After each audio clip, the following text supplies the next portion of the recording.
यह कहानी नरक लोक के एक डरावने ऑफिस से शुरू होती है, जहां लोगों के पापों का लेखा जोखा रखा जाता था। बिखरी हुई फाइलें थी, जिनमें हर इंसान के पापों का हिसाब दर्ज था।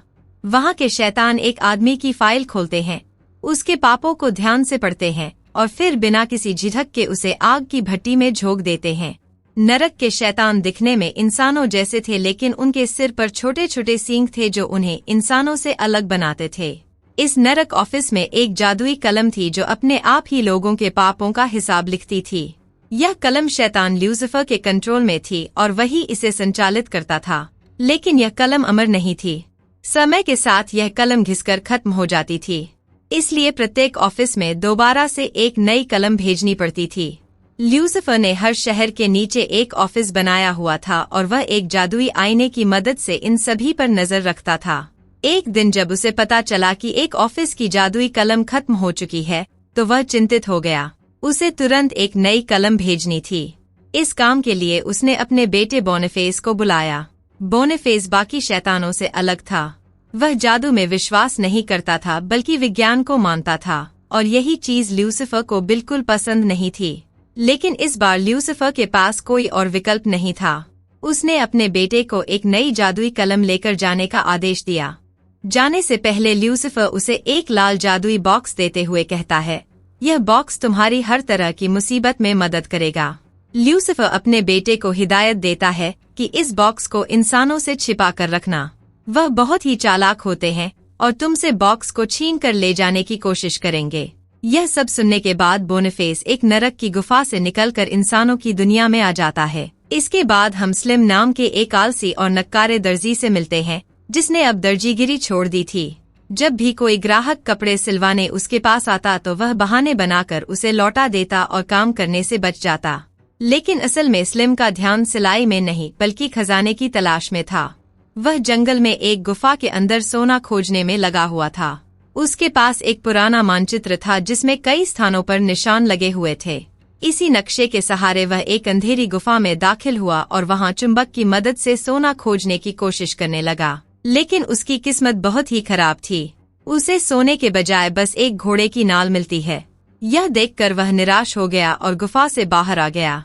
इसके बाद वह सीधा एक पब में जाता है, जहां वह मार्गरीटा नाम की लड़की को पसंद करता था। मार्गरीटा इस पब के मालिक की बेटी थी और दूसरे लोग भी उसे पसंद करते थे। मार्गरीटा हमेशा एक राजकुमार से शादी करने का सपना देखती रहती थी, इसलिए वह सभी के प्रपोजल को रिजेक्ट कर देती थी। स्लिम इस पब में इसलिए भी आता था क्योंकि मार्गरीटा उसे मुफ्त में शराब पिला देती थी। हर बार वह मार्गरीटा से वही पुराना बहाना मारता कि मेरे पास खाने के पैसे नहीं हैं, लेकिन जिस दिन मुझे खजाना मिल जाएगा उस दिन तुम्हारे सारे पैसे चुका दूंगा। मार्गरीटा के पिता आंद्रेस बहुत ही सख्त मिजाज के थे। जब भी वे स्लिम को देखते तो उसकी जमकर बेइज्जती करते और उसे पब से भगा देते। लेकिन स्लिम बाज नहीं आता था। उस दिन भी जब उसे फ्री में शराब नहीं मिली तो उसने चुपके से एक बियर की बोतल चुरा ली और सोने के लिए एक झोपड़ी में चला गया। झोपड़ी के अंदर जाते ही उसकी नजर एक अनजान शख्स पर पड़ती है, जो पहले से ही वहां सो रहा था। अंधेरे में उसकी परछाई अजीब लग रही थी और स्लिम एकदम से डर गया। लेकिन तभी बोनिफेस ने आंखें खोली और शांति से कहा, मेरे दोस्त, तुम्हें डरने की जरूरत नहीं है। मैं एक शैतान हूँ और मेरे सिर पर सींग भी हैं। स्लिम ने ध्यान से देखा और सच में उसके सिर पर छोटे छोटे सींग थे। लेकिन डरने की बजाय स्लिम ने फौरन एक सवाल दाग दिया, अगर तुम शैतान हो तो मुझे यह बताओ, खजाना कहाँ छिपा है? बोनिफेस ने स्लिम की बात सुनी और मुस्कुराते हुए कहा, मुझे इस तरह का जादू नहीं आता कि मैं खजाना ढूंढ सकूं, लेकिन मैं तुम्हारे लिए एक गर्म कोट बना सकता हूँ। फिर उसने अपना लाल जादुई बॉक्स खोला। बॉक्स के अंदर एक जादुई सुई रखी थी जिससे किसी भी पोशाक को आसानी से बनाया जा सकता था। बोनिफेस ने उसी सुई की मदद से कुछ ही समय में स्लिम के लिए एक गर्म कोट तैयार कर दिया। स्लिम यह देखकर दंग रह गया। लेकिन बोनिफेस यही नहीं रुका। उसने बॉक्स में रखी जादुई तौलिया निकाली और उसकी मदद से ढेर सारा खाना तैयार कर दिया। गर्मागर्म खाना देखकर स्लिम की आंखें फटी रह गईं। वह अब बोनिफेस की ताकत से प्रभावित होने लगा था, लेकिन उसके मन में लालच घर कर चुका था। स्लिम ने बोनिफेस से तुरंत पूछा, क्या तुम पैसे भी बना सकते हो? बोनिफेस ने बिना कोई संकोच किए जादुई पर्स निकाला और उसमें से एक सोने का सिक्का निकालकर स्लिम को दे दिया। स्लिम सिक्के को हाथ में लेकर चमकती आंखों से उसे देखने लगा। तभी उसके मन में एक शातिर योजना आई, अगर मैं यह जादुई बॉक्स ही चुरा लूं तो मैं अमीर बन सकता हूँ। अपने इरादों को छुपाते हुए स्लिम ने बोनीफेस को शराब पिलानी शुरू कर दी। बोनीफेस को अंदाजा नहीं था कि यह सब एक चाल है। जैसे ही बोनीफेस नशे में बेहोश हो गया, स्लिम ने फौरन उसका सारा सामान और जादुई बॉक्स उठा लिया और अंधेरे में भाग गया। सुबह होते ही बोनीफेस की आंखें खुली और उसने देखा कि उसका सारा सामान गायब था। उसे तुरंत समझ में आ गया कि स्लिम ने उसे बेवकूफ बनाकर सब कुछ चुरा लिया है। लेकिन बोनीफेस को असली चिंता तब हुई जब उसे एहसास हुआ कि उसकी टोपी भी गायब थी। दरअसल उसने जादुई कलम को उसी में छिपा रखा था। अब कलम के बिना वह अपनी जिम्मेदारी पूरी नहीं कर सकता था। जल्द ही उसने एक योजना बनाई। वह पास के पब में गया जहां उसने एक मुर्गी का पंख देखा जो देखने में जादुई कलम की तरह लग रहा था। वह धीरे से उसे चुराने ही वाला था कि अचानक मार्गरीटा वहां आ गई। जैसे ही उसकी नजर बोनीफेस पर पड़ी उसे शक हुआ कि वह पब में चोरी करने आया है। बिना एक पल गवाए मार्गरीटा ने पास की बाल्टी उठाई और बोनीफेस पर पानी डाल दिया। बोनीफेस हड़बड़ाकर पीछे हट गया और तेजी से भाग निकला, लेकिन भागने से पहले वह मुर्गी का एक पंख चुराने में कामयाब हो गया। दूसरी ओर हम इस शहर के नए मेयर फेक बिल को देखते हैं, जिसने यह इलेक्शन बेईमानी से जीता था। पूरे शहर को पता था कि उसने इलेक्शन में धांधली की थी, लेकिन कोई भी उसके खौफ के कारण आवाज उठाने की हिम्मत नहीं करता था। लेकिन तभी पीटर नाम का एक व्यक्ति अपनी बीवी के कहने पर जोर से चिल्लाता है, हमें पता है कि तुमने बेईमानी से यह चुनाव जीता है। हम तुम्हारी जीत को स्वीकार नहीं करते। यह सुनकर फेक बिल का चेहरा पीला पड़ गया।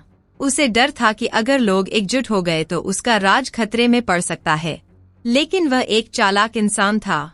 उसने भीड़ की ओर देखा और फौरन एक घोषणा करते हुए कहा, आज रात मैं अपनी जीत का जश्न मनाने के लिए एक शानदार दावत दे रहा हूँ। हर किसी के लिए फ्री खाना और बियर होगी। जैसे ही लोगों ने फ्री शराब और खाने का नाम सुना, उनका सारा गुस्सा पल भर में गायब हो गया। वे अपने असली मुद्दों को भूलकर भूखे कुत्तों की तरह बियर और मीट के लिए दौड़ पड़े। फेक बिल एक कोने में खड़ा मुस्कुरा रहा था क्योंकि उसने अपनी एक और चाल कामयाबी से चल दी थी। इसके बाद हम स्लिम को देखते हैं, जो अपने घर में गहरी नींद में सो रहा होता है। लेकिन जैसे ही वह जागता है, उसकी आत्मा तक कांप जाती है। उसके सामने जादुई कलम हवा में तैर रही थी और अपने आप पन्नों पर लिख रही थी। पन्ने एक एक कर गिर रहे थे और उन पर लोगों के पापों का हिसाब लिखा था। स्लिम डरते हुए एक पेज को उठाता है और जैसे ही वह उसे पढ़ता है, उसकी आंखें चौड़ी हो जाती हैं। वह पन्ना उसी का था। उसमें साफ साफ लिखा था कि उसने बोनीफेस के सामान की चोरी की थी। लेकिन फिर उसकी नजर दूसरे पन्ने पर पड़ी। यह पेज शहर के मेयर फेक बिल का था। उसमें लिखा था कि फेक बिल ने चुनाव में धांधली की और बेईमानी से मेयर बन गया है। यह देखकर स्लिम को अब एहसास हुआ कि यह जादुई कलम कितनी ताकतवर है। अगर इसे सही तरीके से इस्तेमाल किया जाए तो यह किसी को भी बेनकाब कर सकती थी। दूसरी ओर बोनीफेस नकली कलम लेकर नरक के ऑफिस में पहुंचता है। वह ऑफिस के शैतानों से बहाना बनाते हुए कहता है, बारिश की वजह से कलम भीग गई है, इसलिए इसे फिर से काम करने में कुछ दिन लग सकते हैं। शैतानों को उसकी बात पर शक नहीं होता, लेकिन वे पूरी तरह कॉन्फिडेंट होने के लिए ल्यूसिफर को इसके बारे में बता देते हैं। जैसे ही ल्यूसिफर इस बारे में सुनता है, वह चौंक जाता है। वह शैतानों को डांटते हुए कहता है, यह असंभव है, जादुई कलम कभी नहीं रुक सकती, तुम सब उस पर कड़ी नजर रखो। इसी बीच स्लिम अपनी चाल चल रहा था। उसने महंगे और आलीशान कपड़े पहने और नकली राजकुमार बनकर मेयर फेक बिल के पास जा पहुंचा। उसने मेयर से कहा, मैं तुम्हारे चुनाव की जांच के लिए आया हूँ। बाहर के लोग कह रहे हैं कि तुमने चुनाव में बेईमानी की है। मेयर फेक बिल पहले तो घबरा गया, लेकिन खुद को संभालते हुए बोला, वह सब मेरे खिलाफ साजिश रच रहे हैं। लेकिन तभी स्लिम ने वह पेज निकाल कर दिखा दिया जिस पर फेक बिल के पाप लिखे थे। अब मेयर की सच्चाई उजागर हो सकती थी, इसलिए स्लिम ने धीरे से कहा, अगर तुम्हें यह सच छुपाना है तो तुम्हें शहर के बीचों बीच एक सुरंग खुदवानी होगी। असल में स्लिम यह सुरंग खजाने तक पहुंचने के लिए खुदवा रहा था और फेक बिल को मजबूरी में उसकी बात माननी पड़ी।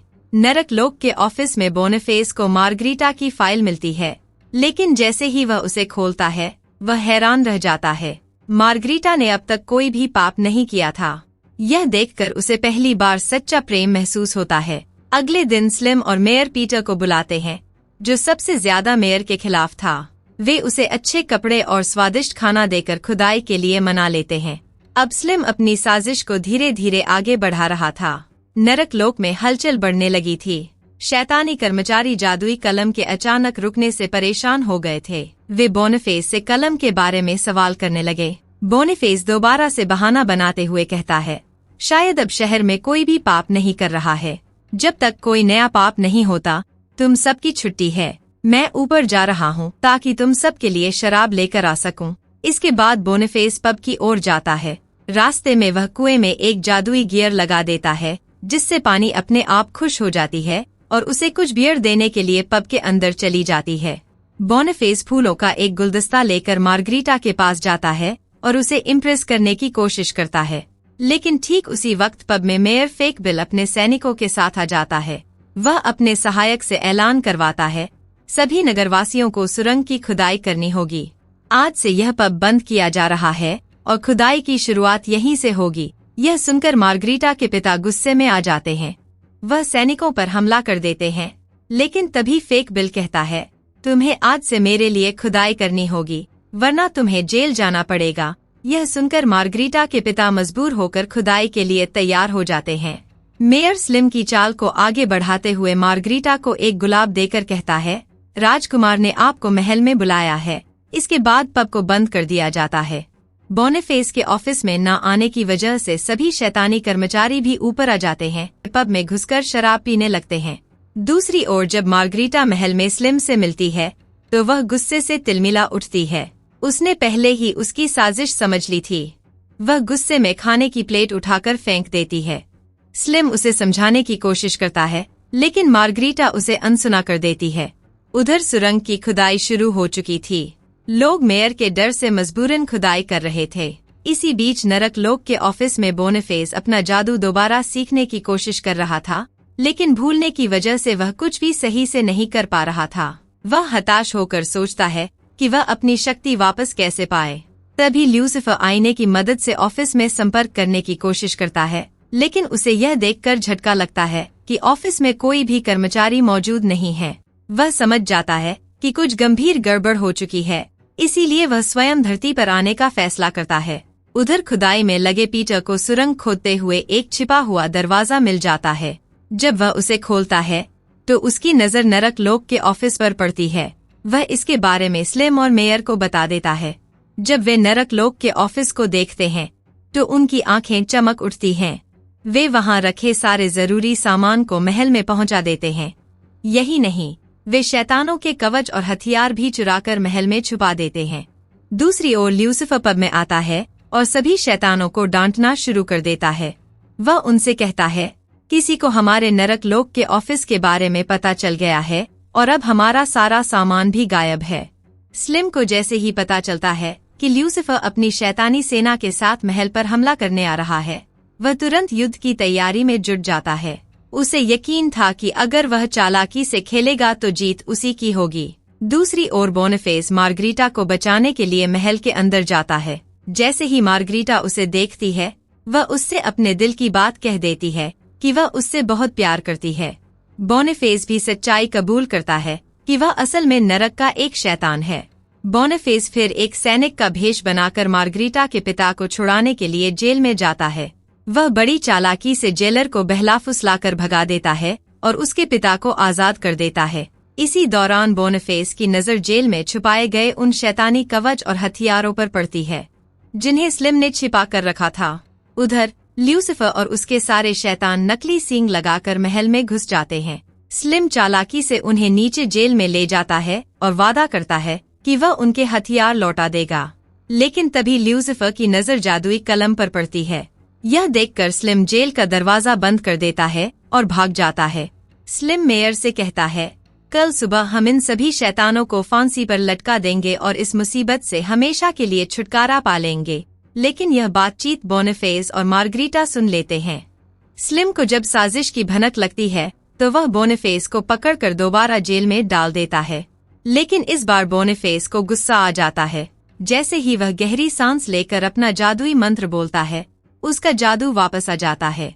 वह तुरंत अपना कवच और हथियार पहनता है और जेल के दरवाजे को तोड़कर बाहर निकल जाता है। स्लिम गुस्से में मार्गरीटा को धमकी देता है कि अगर उसने शादी से इनकार किया तो वह उसके पिता को भी शैतानों के साथ फांसी पर लटका देगा। यह सुनकर मार्गरीटा परेशान हो जाती है। अगले दिन स्लिम और मेयर शैतानों को फांसी देने की तैयारी करने लगते हैं। शहर के लोग डरे हुए थे, कोई भी कुछ बोलने की हिम्मत नहीं कर रहा था। लेकिन तभी बोनिफेस और अपने साथ सभी शैतानों के कवच और हथियार भी ले आता है। जैसे ही शैतानों को अपनी शक्ति वापस मिलती है, वे अपनी असली ताकत दिखाने लगते हैं। स्लिम और मेयर भागने की कोशिश करते हैं, लेकिन ल्यूसिफर उन्हें पकड़कर नरक में ले जाता है। इसके बाद बोनिफेस को जादुई कलम भी मिल जाती है। कुछ दिनों बाद बोनिफेस और मार्गरीटा की शादी होती है और पूरी नगरी इस जश्न में शामिल होती है। यहीं पर यह मूवी खत्म होती है।